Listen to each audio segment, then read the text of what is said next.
Bismillahirrahmanirrahim. Assalamu alaikum. I'm your science teacher from Hina Secondary School.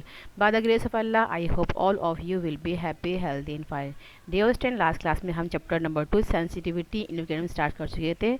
आज हम उसी chapter में नेक्स्ट टॉपिक द ब्रेन के बारे में और उससे आगे स्टडी करेंगे। The brain of mammal can be divided into 3 part. Mammals के ब्रेन को 3 पार्ट में डिवाइड कर सकते हैं, the cerebellum and the medulla oblongata.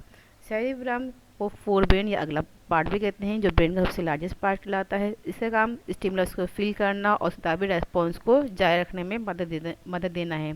इसके अलावा ये ब्रेन का पार्ट बॉडी के वॉलेंट्री एक्शन को कंट्रोल करता है। वॉलेंट्री एक्शन क्या होते हैं कि ऐसे एक्शन जो हमारे अख्तियार में होते हैं उन्हें वॉलेंट्री एक्शन कहा जाता है।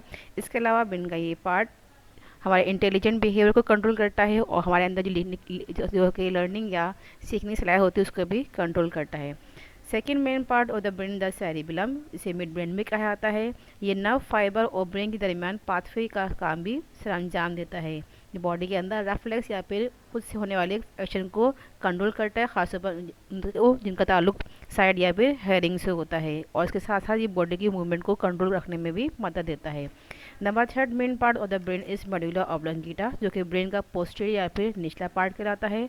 बॉडी के अंदर जाने होने वाली इनवॉलेंट्री एक्शन, इनकी ऐसी मूवमेंट जो हमारे कंट्रोल में नहीं होती, उनको कंट्रोल करने में मदद देता है। For example respiration, heart beat और digestion. The spinal cord, spinal cord brain का ही एक तसलसल या हिस्सा होता है। ये बॉडी के अंदर वर्टेब्रल कॉलम के अंदर महफूज होता है। यह रेफ्लेक्स या फिर इनवॉलेंट्री एक्शन को कंट्रोल रखने में मदद देता है। नर्व, एक्सोन के बंडल को नर्व कहा जाता है। ये नर्व दो किस्म की होती हैं। वो नर्व्स जो कि ब्रेन से निकलती हैं उन्हें क्रेनियल नर्व कहा जाता है, जबकि वो नर्व्स जो कि स्पाइनल कॉर्ड से निकलती हैं उन्हें स्पाइनल नर्व कहा जाता है। रेफ्लेक्स एक्शन और इनवॉलेंट्री एक्शन, ऐसे एक्शन जिसमें ब्रेन इन्वॉल्व नहीं होता, जो खुद ब खुद होते हैं, अचानक से होते हैं, तेज़ी से होते हैं, उन्हें रेफ्लेक्स या फिर इनवॉलेंट्री एक्शन कहा जाता है।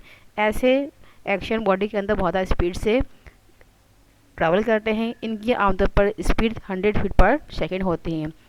आमतौर पर रेफ्लेक्स एक्शन जो बॉडी के अंदर होते हैं, जो हमारे अख्तियार में नहीं होते, उनमें शामिल हैं ब्लिंकिंग या आंख पर कोई झपकाना, स्नीजिंग चीखना, कफिंग खांसना, शेवरिंग कांपना। ये तमाम रेफ्लेक्स या फिर इनवॉल्ट्री एक्शन के एग्जाम्पल हैं जो कि हमारे अख्तियार में नहीं होते। ये बहुत सारे एक्शन जो हमारे अख्तियार में होते हैं, फॉर एग्जाम्पल स्पीकिंग बोलना, रीडिंग पढ़ना, वॉकिंग चलना, ये हमारे अख्तियार में होते हैं। इन तमाम एक्शन को वॉलेंट्री एक्शन कहा जाता है। ये तमाम एक्शन बॉडी के मेन पार्ट ब्रेन के जरिए कंट्रोल होते हैं। कुछ रेफ्लेक्स एक्शन और जो जिस तरह से ये होते हैं, number 1 flash of bright light, जब बहुत तेज़ रोशनी हमारी आँखों पे पड़ती है तो उसका फौरी रिफ्लेक्शन क्या होता है कि हम फ़ौरन जो है उसका आँख का जो पिपल होता है वो छोटा जाता है। सेकेंड, जब हमारी आँखों में कोई डस्ट पहुंचती है तो हम फ़ौरन जो है अपनी पलकों को झपकाना शुरू कर देंगे। नंबर 3, जब खाना खाते हुए ग़िज़ा हमारी सांस की नली में चली आती है तो हमें फ़ौरन जो है वो कफिंग या फिर खांसी स्टार्ट हो जाती है। हैंड टच समथिंग हॉट, जब हमारा हाथ गलती से किसी भी गर्म चीज़ के पास पहुंच जाता है तो हम फ़ौरन अपने हाथ को तेज़ से हटा लेते हैं। The next topic of the chapter is excretion. हमारी बॉडी के अंदर वाटर की बहुत बड़ी मिकदार होती है, जो कि हम ग़िज़ा के ज़रिए भी लेते हैं। इसके अलावा हम पानी भी पीते हैं, इस वजह से हमारी बॉडी के अंदर पानी की बड़ी मिकदार मौजूद होती है। एक्स्ट्रा वाटर हमारी बॉडी के अंदर ब्रीथिंग के अमल के ज़रिए या पसीने के ज़रिए या फिर यूरिन के ज़रिए बॉडी से बाहर खारिज होता है। बॉडी के अंदर वाटर और सॉल्ट का मेंटेन होना ज़रूरी होता है, जिसके ज़रिए हम जो है हमारी बॉडी हेल्थी या फिर मेंटेन, जब हम बॉडी के अंदर वाटर मिनरल बैलेंस रहेंगे तो इस वजह से हमारी बॉडी हेल्थी रहेगी या सेहतमंद रहेगी। हमारी बॉडी के अंदर हर वक्त बहुत सारे वेस्ट मटेरियल बनते रहते हैं, जैसे कि यूरिया या कार्बन डाइऑक्साइड। अगर ये मटेरियल बॉडी के अंदर जमा रहेंगे तो बॉडी के लिए पॉइजनस या फिर जहरीले जाते हैं। लिहाजा इन वेस्ट प्रोडक्ट का बॉडी से बाहर निकलने के अमल को एक्सक्रीशन कहलाता है। The removal of waste product from the body is called excretion. Lungs body में बनने वाले कार्बन डाइऑक्साइड को एक्सक्रीट करने में मदद देंगे, जबकि किडनी बॉडी के अंदर बनने वाले हार्मफुल मटेरियल यूरिया को एक्सक्रीट करने में मदद देते हैं। पार्ट ऑफ अ किडनी, अगर हम किडनी का लॉन्गिट्यूडनल सेक्शन को ऑब्जर्व करें तो इसका स्ट्रक्चर ये इंडिकेट करता है कि सबसे बाहर का जो आउटर पार्ट होता है किडनी का, उसे कॉर्टेक्स कहा जाता है। ये कॉर्टेक्स बहुत सारी मिलियन टाइनी ट्यूब से मिलकर बनता है। इन ट्यूब को नेफ्रॉन कहा जाता है। हर नेफ्रॉन का अगला सिरा कप शेप होता है, जिसे बोमेन कैप्सूल कहते हैं, और इसके अंदर बारी बारी ब्लड कैपिलरीज होती हैं जिन्हें ग्लोमेरुलस कहा जाता है। जब ब्लड फ्लो होता हुआ कैपिलरीज में आता है तो उसमें से मटेरियल जैसे कि वाटर या सॉल्ट जो होते हैं वो बोन मिल्क कैपिलरी के अंदर ट्रांसफर हो जाते हैं, जबकि लार्ज मॉलिक्यूल जिसके प्रोटीन वगैरह जो होते हैं वो उसमें से पास नहीं होते हैं, वो ब्लड के अंदर ही बाकी रह जाते हैं।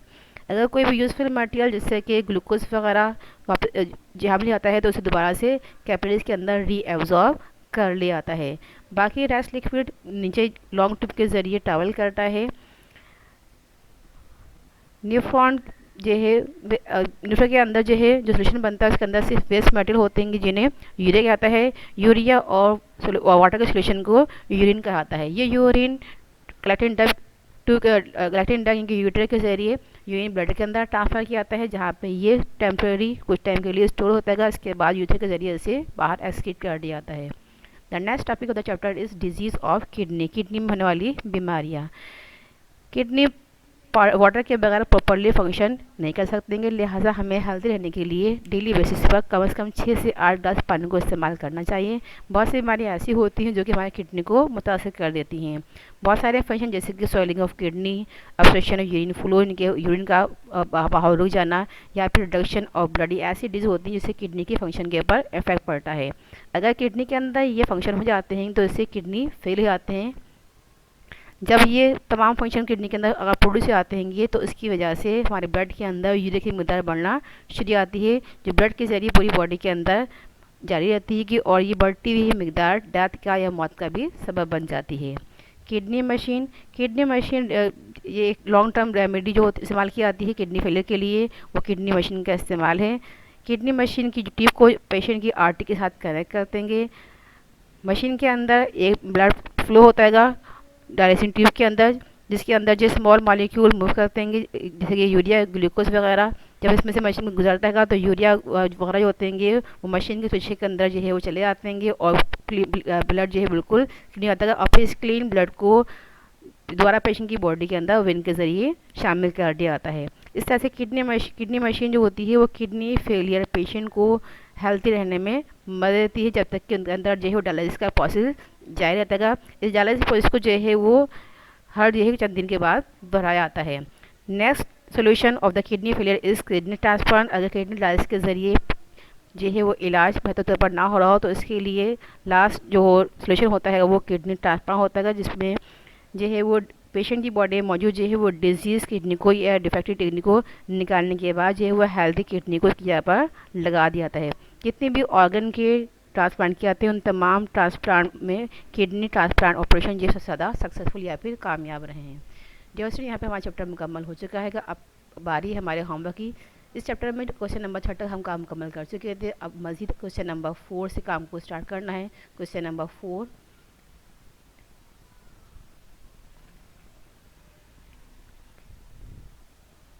फिर शॉर्ट क्वेश्चन करना है आपको क्वेश्चन नंबर 1 से लेकर